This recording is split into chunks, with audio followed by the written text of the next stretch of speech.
Anti-Düring. Friedrich Engels. Parte 1. Filosofia, Moral e Direito. Capítulo 10. A igualdade. Já tivemos ocasião de conhecer várias aplicações do método do Sr. Düring. Consiste ele em analisar um determinado grupo de objetos do conhecimento em seus pretendidos elementos simples, aplicando a estes elementos uns tantos axiomas não menos simples, considerados evidentes pelo autor, para em seguida operar com os resultados assim obtidos. Do mesmo modo, os problemas encontrados no campo da vida social devem ser resolvidos axiomaticamente pela comparação com os diversos esquemas simples e fundamentais, exatamente como se tratasse de simples esquemas fundamentais das matemáticas.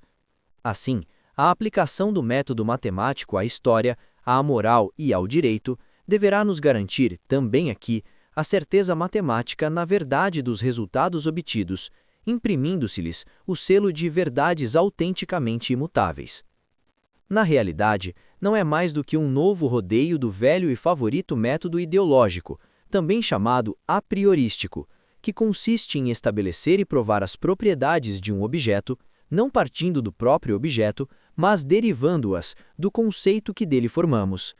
A primeira coisa a fazer é converter o objeto num conceito desse objeto. Em segundo lugar, não é preciso mais que inverter a ordem das coisas e medir o objeto pela sua imagem, o conceito. Não é, pois, o conceito que se deve ajustar ao objeto, mas este é que se deve ajustar àquele. Nas elucubrações do Sr. Düring, são os elementos simples, últimas abstrações a que se pode chegar, que desempenham o papel de conceitos, mas isso em nada modifica os termos do problema, pois esses elementos simples podem ter, na melhor das hipóteses, um caráter puramente conceitual. Como vemos, a filosofia da realidade também aqui não é mais do que uma pura ideologia, ou seja, uma realidade que é deduzida, não de si mesma, mas da ideia. Pois bem, se o ideólogo quer construir a moral e o direito, não baseado na realidade das condições sociais em que vivem os homens que o rodeiam, mas partindo do conceito da sociedade, ou seja, daquilo que ele chama elemento simples, com que materiais conta ele para uma tal tarefa de construção? Com duas classes de materiais, evidentemente. A primeira, os escassos vestígios de qualquer conteúdo real que possam existir ainda naquelas abstrações que servem de base à construção. E uma segunda classe, que é o conteúdo que carrega ao nosso ideólogo e que ele retira de sua própria consciência.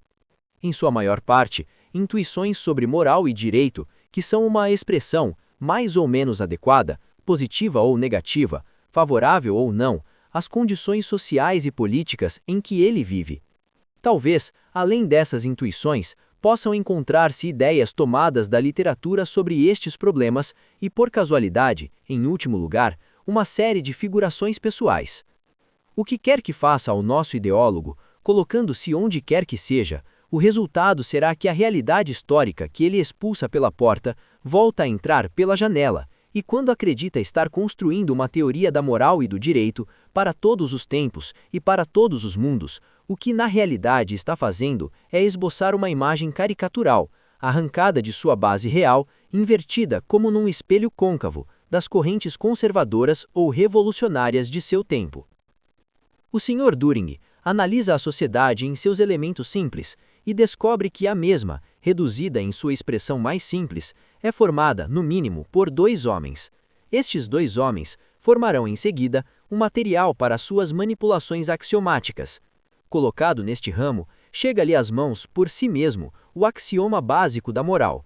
Duas vontades humanas são, como tais, absolutamente idênticas uma à outra, e uma delas não pode inicialmente exigir nada de positivo da outra. Fica desse modo caracterizada a forma fundamental do direito moral e também do direito jurídico, pois para desenvolver os conceitos fundamentais do direito, basta-nos desenvolver a relação simples e elementar entre dois homens. Afirmar que dois homens ou duas vontades humanas, consideradas como tais, são absolutamente idênticas entre si, não somente não é um axioma, como pode ser considerado, pelo menos, um grande exagero.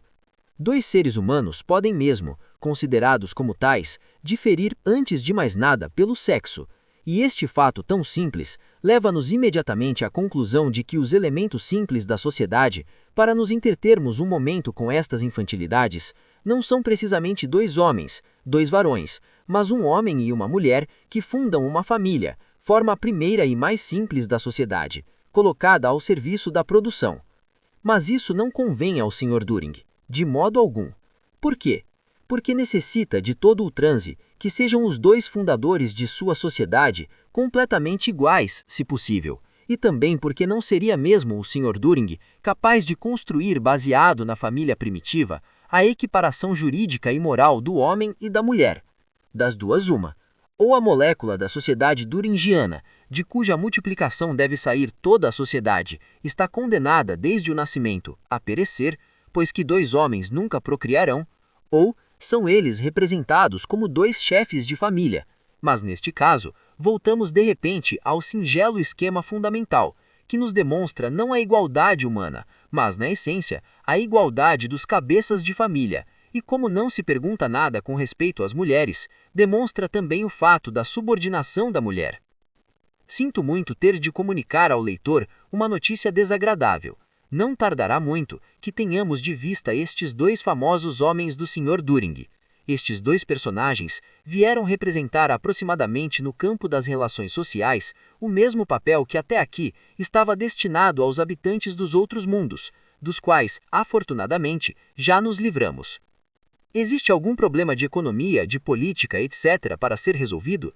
Imediatamente se põem em campo os nossos dois homens e resolvem a coisa axiomaticamente, de um só golpe. É uma descoberta magnífica, original e capaz de criar sistema, essa de nosso filósofo da realidade. Pena que o respeito à verdade nos obrigue a dizer que a descoberta não é precisamente sua. Estes dois homens de encomenda são patrimônios de todo o século XVIII. Já os conhecemos em 1754, no Discurso sobre as Desigualdades dos Homens, de J. J. Rousseau, onde, seja dito entre parênteses, se demonstra axiomaticamente o contrário do que o Sr. Düring afirma.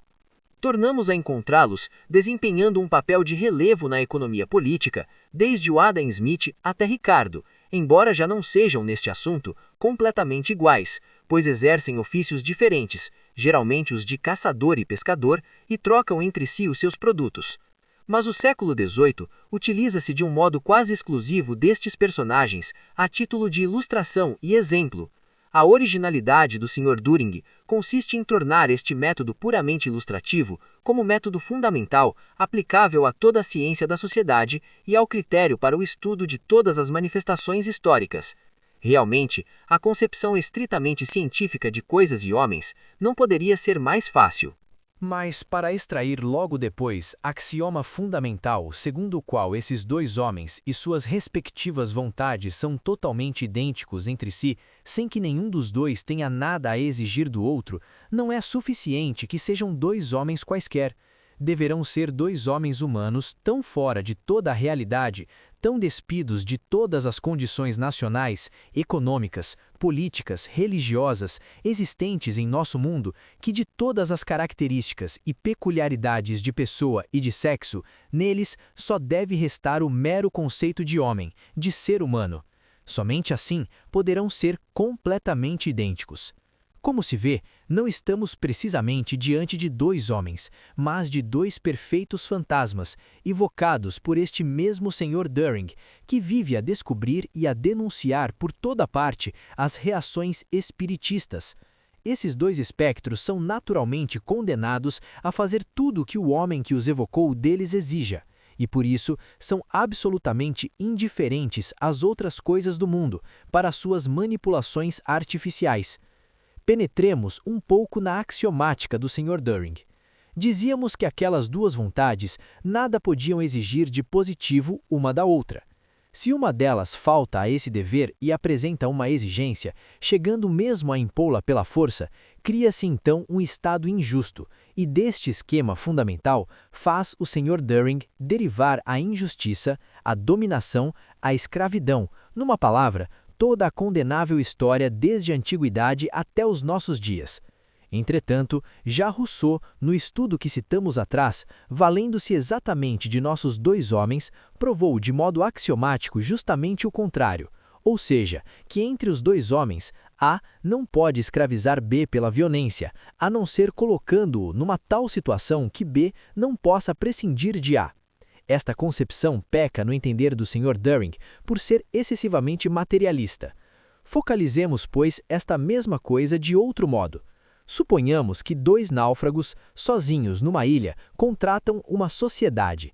Suas vontades são formalmente idênticas, e ambos assim o consideram, mas entre os dois sócios existem grandes diferenças materiais.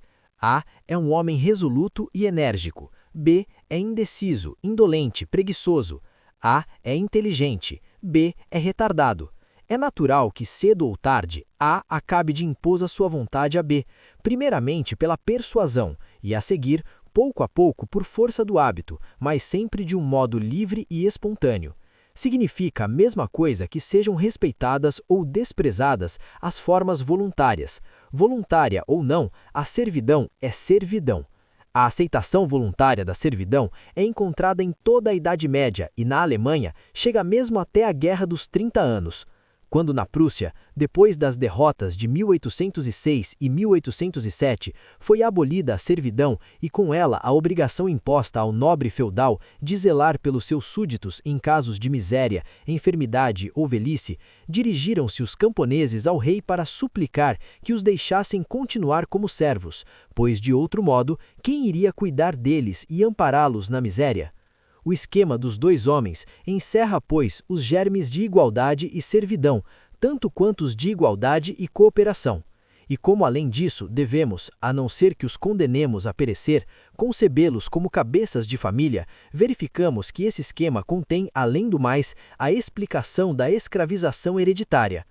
Mas deixemos por um momento este assunto e suponhamos que nos tenha convencido a axiomática do Sr. Düring e que estejamos verdadeiramente entusiasmados com a absoluta equiparação das duas vontades, com a soberania humana geral, com a soberania do indivíduo, verdadeiras expressões maravilhosas ao lado das quais o único de Max Steiner, com todas as suas propriedades, fica obscurecido, embora a ele também seja devida uma parte modesta da criação. Admitamos, pois, que somos todos absolutamente iguais e independentes. Todos, não.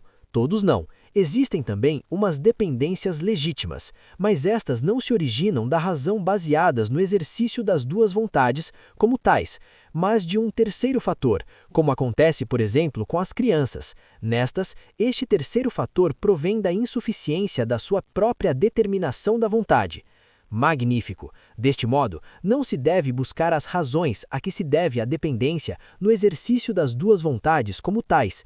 Como se há de buscar aí a razão, já que justamente a dependência consiste em entorpecer o exercício de uma vontade? Essa razão deve ser encontrada, como nos diz o Sr. Düring, num terceiro fator. Este terceiro fator é a insuficiente capacidade de determinação concreta da vontade quando sujeita à coerção.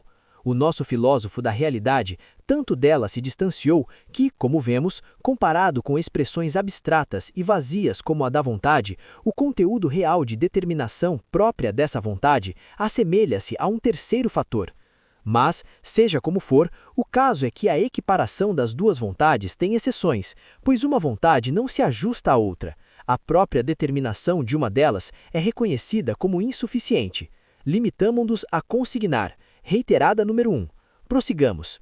Ali onde o homem e animal formam uma só pessoa, pode-se perguntar em nome de uma segunda pessoa completamente humana se sua conduta pode ser a mesma que teria sido frente a pessoas exclusivamente humanas, digamos assim? Começamos por supor duas pessoas moralmente desiguais, uma das quais tem um pouco do caráter das bestas, e dessa forma criamos um esquema fundamental aplicável a todas as relações que podem, de acordo com essa diferença, ser encontradas entre os grupos humanos e dentro deles. E o leitor, se quiser, que procure entender o atormentado libelo que o Sr. Düring apresenta ao enveredar por esta última saída, na qual dá voltas e voltas, deslizando por sendas tortuosas, como um jesuíta, para acabar sentenciando judiciosamente até que ponto o homem humano pode proceder contra o homem bestial, até que ponto lhe é lícito empregar contra este último a manobra, a astúcia guerreira e até os recursos da violência, do terror, da mistificação, sem faltarem nada aos postulados da moral imutável. Assim, a igualdade também termina ali onde duas pessoas são moralmente desiguais. Então, para que esse esforço todo no sentido de reunir dois seres humanos absolutamente idênticos, se sabemos que não existem duas pessoas que sejam moralmente iguais? Pois é o Sr. Turing quem nos diz que a desigualdade consiste em que uma delas é pessoa humana, enquanto que a outra tem dentro de si uma qualquer coisa de besta. Entretanto, a própria procedência animal do homem já nos indica que ele não pode nunca se desprender totalmente da condição de besta, e que, além disso, o problema da distinção entre a bestialidade e a humanidade é puramente quantitativo, referindo-se apenas a uma diferença de grau.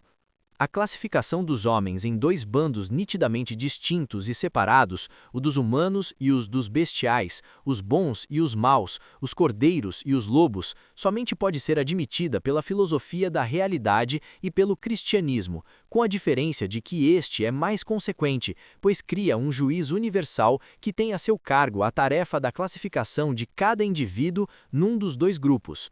Mas, na filosofia da realidade, quem há de ser o juiz universal? Sucederá com ela o que costuma acontecer, na prática, entre os cristãos, em que os piedosos cordeirinhos se encarregam da função com grande êxito, como sabemos, de juiz universal de seus próximos, os lobos deste mundo.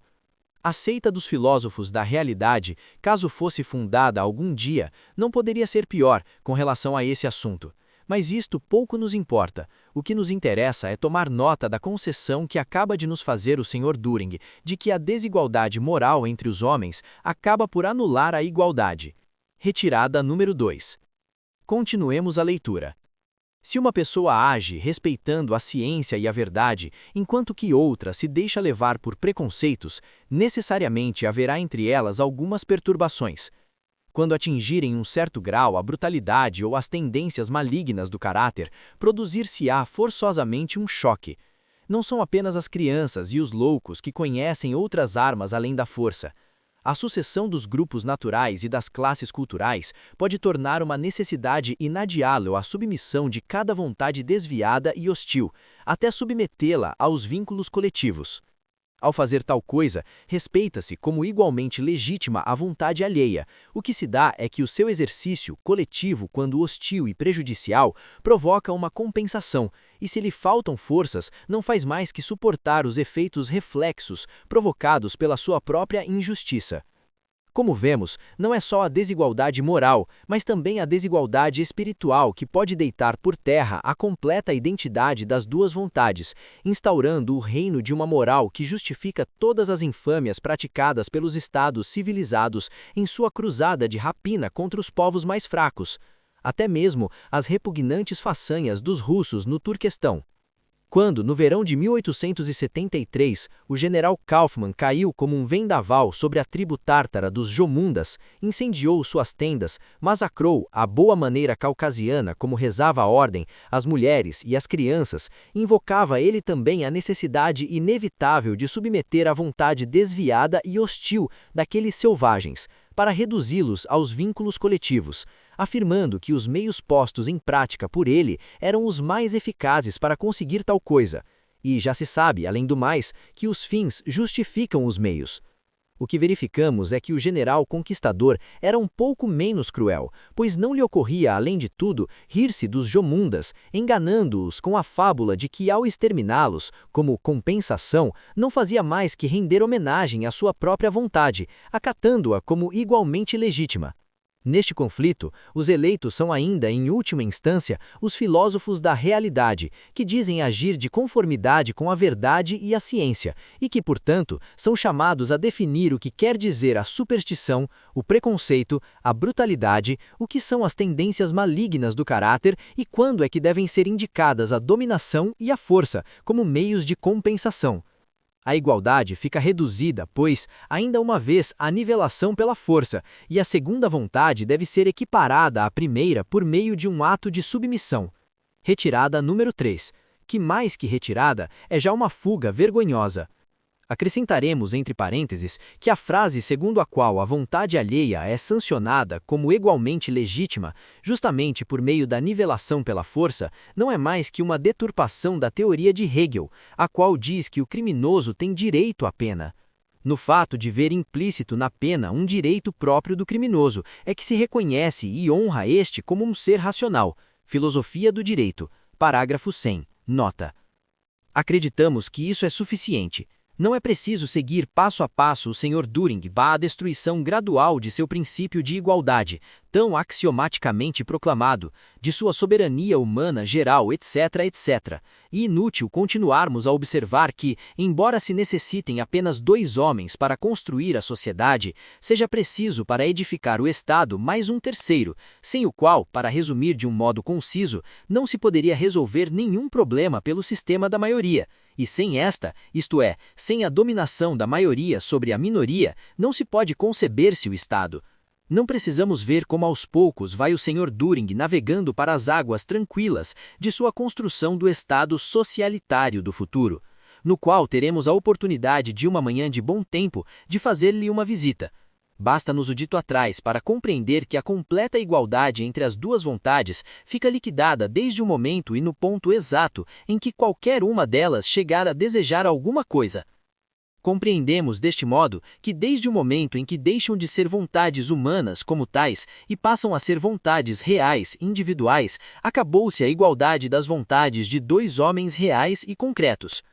Compreendemos que a infância, a loucura, o que ele chama de bestialidade, a suposta superstição, os preconceitos denunciados, a presumida incapacidade de um lado e o prurido de humanidade do outro, o domínio da verdade e das ciências, ou seja, que a mínima diferença do ponto de vista qualitativo entre as duas vontades ou no tocante à inteligência que as orienta, justifica uma desigualdade que pode chegar até à submissão.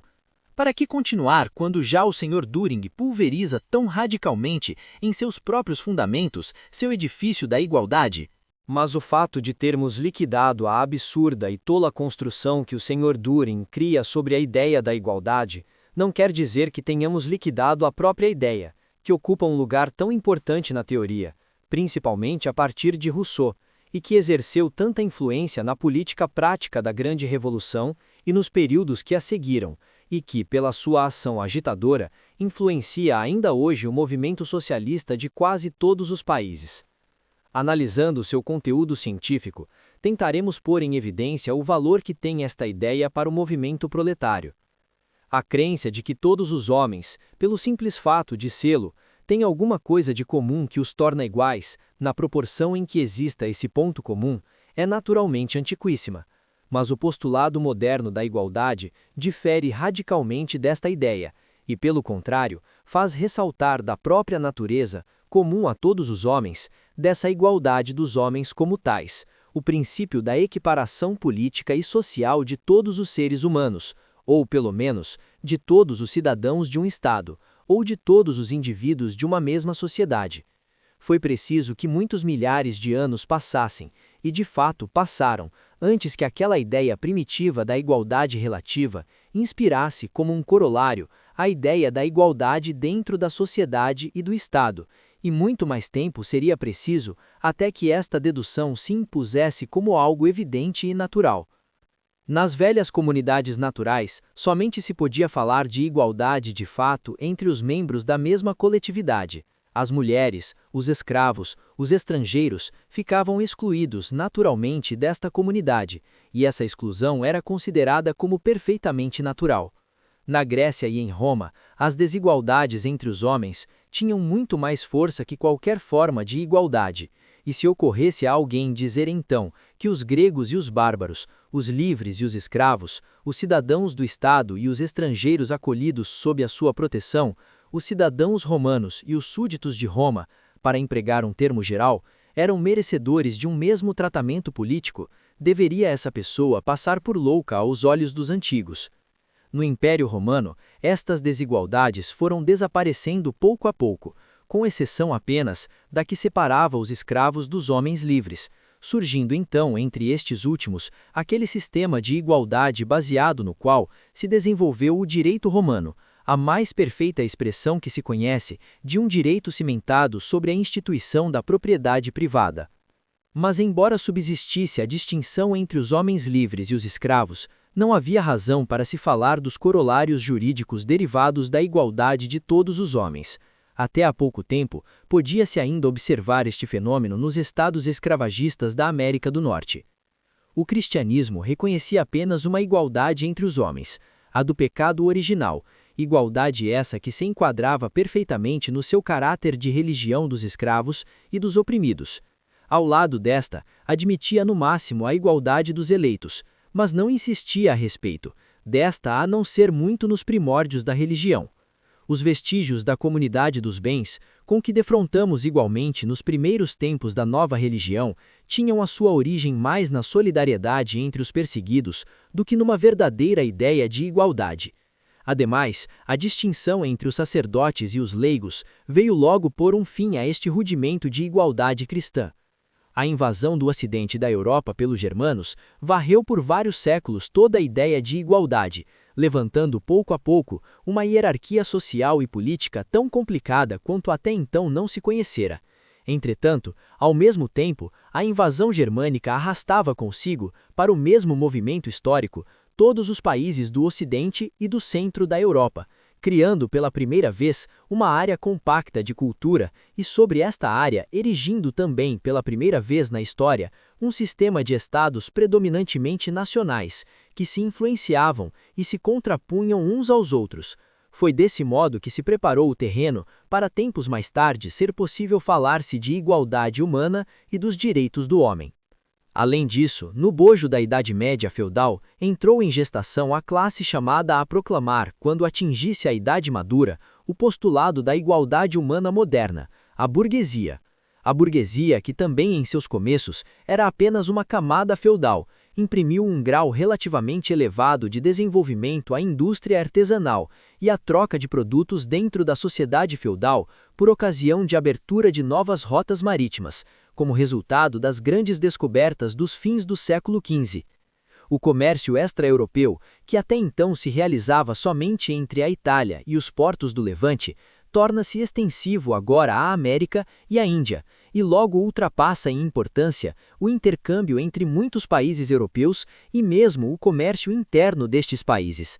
O ouro e a prata da América inundaram a Europa e penetraram como um ácido corrosivo em todos os poros, fendas e vácuos da sociedade feudal. Não bastava já a produção artesanal para cobrir as crescentes necessidades. A manufatura tomou posições nos ramos da produção mais importantes dos países mais adiantados. Entretanto, este gigantesco crescimento das condições econômicas de vida da sociedade não foi seguido de perto pela mudança correspondente da organização política. O regime estatal continuava sendo feudal, embora a sociedade se fosse tornando cada dia mais burguesa. O comércio em grande escala, e principalmente o comércio internacional, e mais ainda o comércio mundial, requerem livres proprietários de mercadorias, desembaraçados em seus movimentos, capazes todos de realizar transações, dispondo de um direito igual para todos, pelo menos dentro de cada localidade. A passagem do artesanato para a manufatura pressupõe a existência de um certo número de operários livres, livres de um lado dos entraves gremiais, e de outro, donos dos meios de explorarem por si próprios a sua força de trabalho, capazes de estabelecer contrato com o fabricante, vendendo-lhe a sua força de trabalho, e que, portanto, sejam capazes de contratar de igual para igual.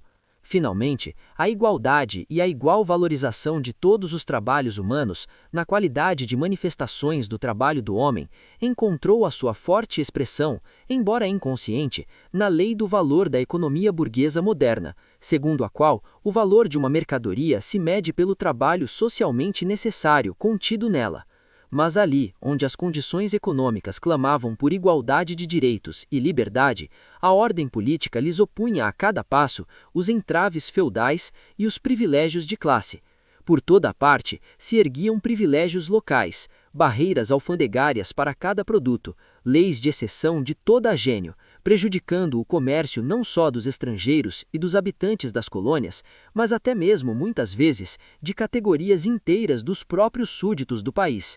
Por toda a parte, inúmeros privilégios gremiais lhe barravam o caminho e se antepunham ao desenvolvimento da manufatura. Os competidores burgueses não encontravam liberdade e igualdade de condições em nenhuma parte, e, entretanto, essa sua reivindicação era essencial e cada vez mais premente. A emancipação dos entraves feudais e a implantação da igualdade jurídica, pela abolição das desigualdades do feudalismo, era um postulado colocado na ordem do dia pelo progresso econômico da sociedade, e que depressa alcançaria grandes proporções. Embora proclamado este postulado da igualdade de direitos no interesse da indústria e do comércio, não havia mais remédio senão torná-lo extensivo também à grande massa de camponeses, que, submetida a todas as nuanças de vassalagem, que chegava até a servidão completa, passava a maior parte de seu tempo trabalhando gratuitamente nos campos do nobre senhor feudal, além de ter de pagar a ele e ao Estado uma infinidade de tributos. Postos neste caminho, não havia outro remédio para os burgueses senão exigir também a abolição dos privilégios feudais, da isenção de impostos para a nobreza, dos direitos políticos singulares de cada categoria social feudal.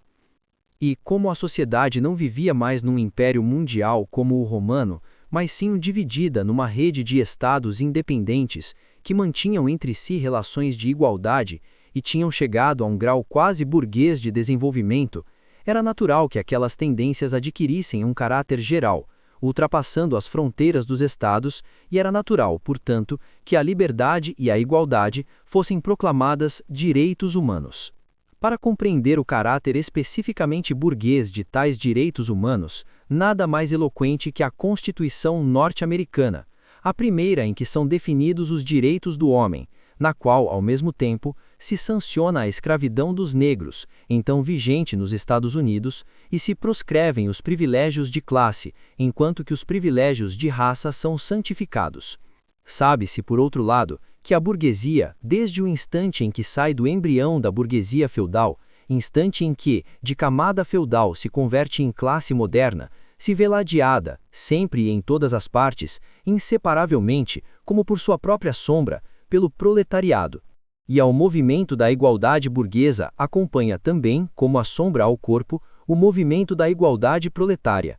Desde o instante em que se proclama o postulado burguês da abolição dos privilégios de classe, ergue-se o postulado proletário da abolição das próprias classes, postulado esse que adota primeiro a forma religiosa, baseada no cristianismo primitivo, e que mais tarde se apoia nas próprias teorias burguesas da igualdade. Os proletários colhem a burguesia pela palavra. É preciso que a igualdade exista não só na aparência, que não se circunscreva apenas à órbita do Estado, mas que tome corpo e realidade, fazendo-se extensiva à vida social e econômica. E desde que a burguesia francesa, sobretudo depois da Grande Revolução, passou a considerar em primeiro plano a igualdade burguesa, o proletariado francês coloca, passo a passo, as suas próprias reivindicações, levantando o postulado da igualdade social e econômica, e a partir dessa época, a igualdade se converte no grito de guerra do proletariado, e muito especialmente, do proletariado francês. O postulado da igualdade tem, pois, na boca do proletariado, uma dupla acepção. Às vezes, como sucedeu sobretudo nos primeiros tempos, na Guerra dos Camponeses, por exemplo, este postulado da igualdade significa a reação natural contra as desigualdades sociais clamorosas, contra o contraste entre ricos e pobres, senhores e servos, famintos e glutões. Este postulado da igualdade não é mais que uma explosão do instinto revolucionário, e somente isso é que o justifica. Outras vezes, no entanto, nasce este postulado como reação contra o postulado de igualdade da burguesia e tira dele muitas consequências avançadas, mais ou menos exatas, sendo utilizado como meio de agitação para levantar os operários contra os capitalistas, usando para isso frases tomadas dos próprios capitalistas, e considerado deste aspecto, se organiza e cai por terra este postulado juntamente com esta mesma liberdade burguesa. Tanto num como noutro caso, o verdadeiro conteúdo do postulado da igualdade proletária é a aspiração de alcançar a abolição das classes. Qualquer outra aspiração de igualdade que transcenda a tais limites desborda necessariamente para o absurdo. Demos já alguns exemplos a este respeito e poderemos encontrar-nos em abundância quando chegarmos às fantasias sobre o futuro do Sr. Düring. Como vemos, a ideia da igualdade, tanto na sua forma burguesa como na proletária, é por si mesma um produto histórico, que somente poderia tomar corpo em virtude de determinadas condições históricas, as quais, por sua vez, tinham por trás de si um grande passado. Está longe, pois, de ser uma verdade eterna, e se algo é evidente atualmente para o grande público, num ou noutro sentido, se, como diz Marx, algo possui já a completa estabilidade de um preconceito popular, não há de ser por causa da sua verdade axiomática, mas por ser resultado da difusão generalizada e da permanente atualidade das ideias do século XVIII. Portanto, se o Sr. Düring pode se dar ao luxo de colocar os seus dois homens a viver num plano de igualdade, isso se dá pura e simplesmente porque para o povo, devido a este preconceito, parece essa igualdade a coisa mais natural do mundo. Não nos esqueçamos que o Sr. Düring chama de filosofia natural a sua filosofia, por ser proveniente de toda uma série de coisas que parecem a ele naturalíssimas. Por que é que lhe parecem naturais? É uma coisa que não merece a preocupação do Sr. Düring.